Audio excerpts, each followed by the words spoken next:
Hello and welcome to the Sprout News Recap. This is a recording of a previously live show, and during that show we asked our audience, our independent correspondents, to offer their suggestions of their favorite stories throughout the year. And these included AI Lego people taking over, the Queen being a cannibal, chickens killing the government and all humans laying eggs, seductive bananas, and more. So thank you Stephen, Gabby, Matthew and Cody for those. And thank you to you, the audience, our independent correspondents, for sending in your suggestions for the news stories you wanted to hear throughout 2020. So without further ado, let's sit back and enjoy your favorite stories from 2020.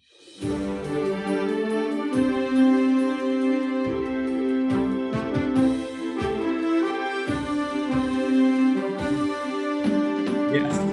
Hello and welcome to the Sprout News at 2 o'clock-ish. And we are doing a roundup of the year's news. We have had a series of dramatic news events through the year, which Sprout has always been the first and the best to report on. We've had experts in the studio and out in the world. We've had reporters in the field risking life and limb. One of our reporters died and went to heaven for us. So we are the number one in news, and we bring you top reporters and second to top reporters, everything you want for a news show. And we are asking our viewers, our independent correspondents, to send in their favorite news story of the year, and we are going to be delivering an update on those news stories and a little reminiscence of the horror and fear we have all faced. So it's going to come up on my teleprompter any moment now. One of our independent correspondents is going to send in a news story for us to recap. And when it does, we're going to go live to the field to our reporter, Pete, who has perhaps risked the most to be here with us. And our top story, our number one story that we're going to look at today comes from Gabby, and it is that there is an angry cactus army. And yes, I remember this story well, and I'm still picking the prickles out of my bum. But let's go over to Pete now, who's live out there in the field to report on the angry cactus army. Over to you, Pete. That's right, James. I am here actually. The light is fading. I am in Lapland right now, covering another story that's soon to break about Father Christmas. I can't tell you too much about that, but we've got the goods. But yes, the Cactus Army story. What a terrible, terrible tragedy that nearly was for everybody. I'm going to step back so maybe there's a little bit more light, the ambient light from the North Star, which was probably above me. I don't really know about stars and geography, but I'm near the North Pole. North Star must be there. That's what I can tell you. The Cactus Army, who can forget that? It's good to know that the Cactus Army has been defeated. There is no cacti up here. As you remember, we learned that cacti was the plural of cactuses, not cactuses, but cacti. We learned that from a very angry expert. But up here, no cactuses to be found. A little bit of fear of fir trees, perhaps, but no cacti to be found. As you remember, we defeated them by just cooling things down. Turns out they don't like it cold. Excellent work, Pete. Glad to see that you are in the cold to keep safe. But is there a danger of the pine needles having a similar sort of threat to humanity? Well, this is a real issue that people have been debating, because the pine trees with their pines, are they related to cactuses or cacti? I remember the rain of blows. Cacti. For the because they both have spines, but turns out scientists are divided on this. There are some that actually say, I did speak to Professor Humphrey Bumphrey earlier, he did say that he is convinced that pine trees are just winter cacti. I see. Well, there is a risk that up here it could all turn nasty again, like it did for us in the summer. I guess everybody's in danger. Everybody who follows Christmas traditions has put themselves in quite significant danger this year by bringing in pine trees into their home. Exactly, exactly. This is the fear that people have in their homes, sitting in the corner of a room, covered in tinsel and lights, a secret killer waiting to kill them all whilst they're sleeping. I think that's something we should all think on before we go to bed tonight. Well, yes, we should. Yes, thank you, Pete, and do stay warm and prickle free out there. And I looking forward to hearing will about. do my best. Great. Looking forward to hearing about Santa Claus. So yes, do watch out for those secret killers in your house. And to comment on this, we're going over to the. I'm a bit nervous, but we're going to go over to the decorated part of the studio with Dr. Claus. Dr. Claus, what can you tell us about our prickly friend here? Well, I have been, I have been having a chat with my friend here, who's an ex-officer in the Cactus Army, but retired now. So, and him and Bruce behind us, they have been negotiating truce. So we know for a fact that no one will be harmed this Christmas season. Well, fantastic. You've heard it here first. Sprout, our very own Sprout expert, Dr. Claus, has negotiated a Bruce the Spruce truce for us all. So we can stay safe this year, you said. We've only got a few days left of that. Well, I mean, that's how far the truce goes. After that, we're on our own. Great. Okay. Well, since we can relax for the moment, let's go over to our next story, which has come in from Matthew, which is that seductive bananas have seized Buckingham Palace. I remember that very well. It was very slippery and sticky. So let's go over to Dave to discuss that story.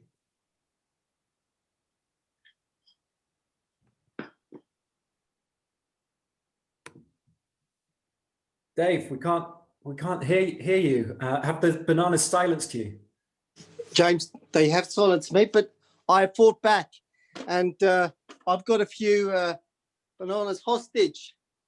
So I can tell you right now that this war goes on, and I'm literally moving through the area with these bananas, trying to make sure that we can stay free.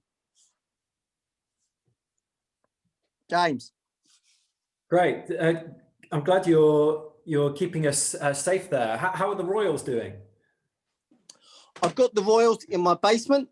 I think that's the best place for them. There's rumours that the Queen's a cannibal, but I'll find out when I go back down to the basement. If there's more than one royal there, then she's not a cannibal. But if there's a few missing, then maybe she is. Well, I look forward to finding out if the Queen is indeed a cannibal. This is like we're reporting on past news, but we're having breaking news happening at the same time.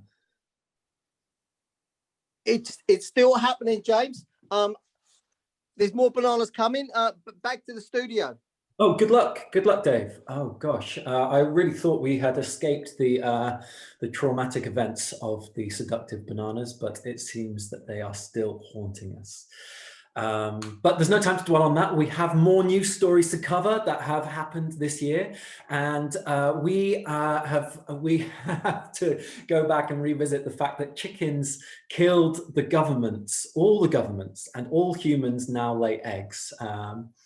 I've just been sitting on my own clutch this morning, but let's go over now to our top reporter, John, who's got an update for us about the chicken murder, human egg laying fiasco. Over to you, John. Hello, James. Can you hear me? Yes, John, I can hear you. Well, we remember this happened back in February when we least expected it. We least expected chickens to go into the Houses of Parliament and kill every member of Parliament. It was quite shocking at the time. And then, Boris Johnson being on the stand, the last thing he ever did was lay an egg.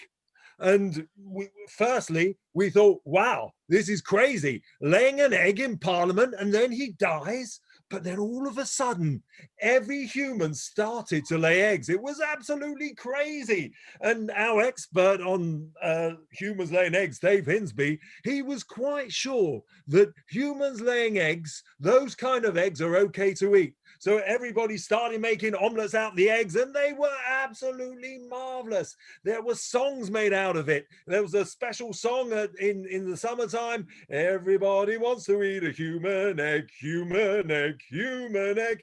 And there's going to be a film. Spielberg's going to do the human egg laying film. And as we said, as we all know, when it came to winter, the egg laying stopped. But at least we now have a completely new government that have shielded themselves, guarded themselves against chickens ever invading again. So it all ends up happily, and we're all happy at home at Christmas, egg laying free, ready to go for another year. Back to you in the studio, James. Thank you, John. Well, let's go back to our expert, Dr. Claus, who's here with me in the studio, in the decorated part of the studio. So, Dr. Claus, the egg laying is very personal to ask you how your egg laying is going, but how is it going for the population in general? Well, it's wonderful. I mean, we experts and scientists have been predicting this next stage of human evolution now for decades. You know, it is well known that it is the next step on the evolution process. You know, going from being mammals to laying eggs is what we do. It is what we do. It's what we have done, and it's what we do. And there are some concerns about the well-being of the people who are laying eggs. There's a lot of call for we should have more free-range eggs. Yes, that is true. But I think, you know, as long as everyone respects one another and one another's laying patterns and locations, then we should be fine. Now, there are some uprising, you know, protests about the morality behind eating human eggs and whether that could be considered cannibalism. You know, we know that the Queen has been accused of it, but you know, where is the line? That's what we're now wondering between the laying, the eating, and humanity. It's a tricky line to draw, but we at Sprout News endeavour to draw lines where we can. So absolutely, perhaps in a future report we will draw that line for you. Personally, I haven't tried an egg yet, and I'm wondering whether it's more ethical to eat my own or eat somebody else's. I'll leave that with you. Thank you. So another story that we had, we had a kind of an uprising when the AI Lego came about. Let me just find the headline. There we go. The AI Lego people took over. It has been a busy year with all these stories. So the AI Lego people took over, and to talk about that, we have our resident philosopher, Alistair, to talk about the AI Lego people. So over to you, Alistair. Hello there. I remember fondly the takeover of the Lego AI people because it was when my house became uninhabitable. My child's Lego reared up against us, and we ran. We ran far away to the Play-Doh world, and the Play-Doh world was the world that saved us. Soon we were joined by the Meccano army and the Scalextrics cars. It was a joyful time, and the Lego people were defeated. Back to you. Thank you, Alistair there. Yes, Alistair was one of the first people to run when the Lego army arose. Dr. Claus, you are an AI researcher. What can you tell us about this event? Do we have you to blame for the mass deaths that we experienced? Dr. Claus, could you speak up a bit? I can't. Yes. Yes. So actually, you should thank me, because if it hadn't been for my research, you would have never found out about the long fight AI Legos had been putting up for years and years, because it didn't start, the revolt didn't start when we first noticed it, but it had been laying its foundations for generations. You know, every time you stepped on a Lego and hurt yourself, that wasn't chance. That Lego had been put there on purpose. Every time you tripped over a Lego construction, that wasn't your child leaving it there. That was the AI Lego planning and starting bit by bit, piece by piece, to hurt us. Wow. So, so the Lego AI has been around for longer than we realized. Yes. Okay. Do we have anything to worry about with future toys? Is there anything else slipping its way into the fabric of our daily lives that's going to try and eliminate us later down the line? Well, who's to know? You know, the Legos have been defeated, but all I can say is treat your toys well. Treat them with respect and care and love, and maybe they won't revolt against us. It's good advice there, Dr. Claus. Yes, so do treat your toys well, and if there is an apocalypse involving the toys, we will, of course, be the first to report on it here at Sprout News. And now we're going to go back to Alistair in a moment for a thought for the day. And I want to put it to you, viewers. If you have any philosophical ideas that you want to be discussed by Alistair in this thought for the day, so feel free to tweet us on our chat, in the chat that you'll see on the screen there. We're living in the modern age where you can now interact directly with the news. And if you don't have any queries, Alistair's full of thoughts. He has an endless bucket of thoughts. But Matthew wants to know the best way to live well and make it to the afterlife. So we have reported on the afterlife here, but perhaps we didn't cover how to get there. So let's go over to Alistair for a thought for the day on how to live well and the afterlife.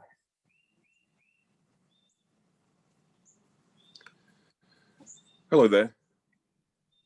The best way to live well and make it to the afterlife is to care, be good, be selfless, and then kill yourself.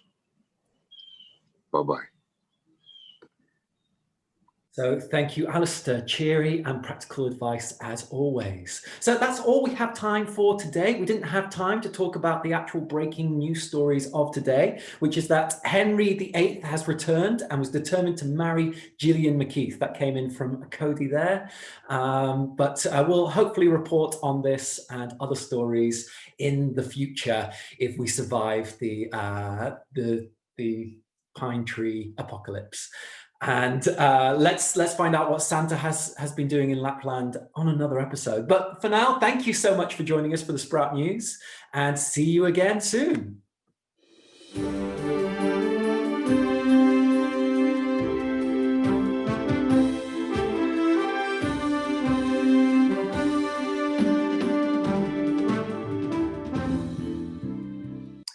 Thank you, everybody, for joining us for our special roundup of the year 2020 in the news. Thank you for all your suggestions.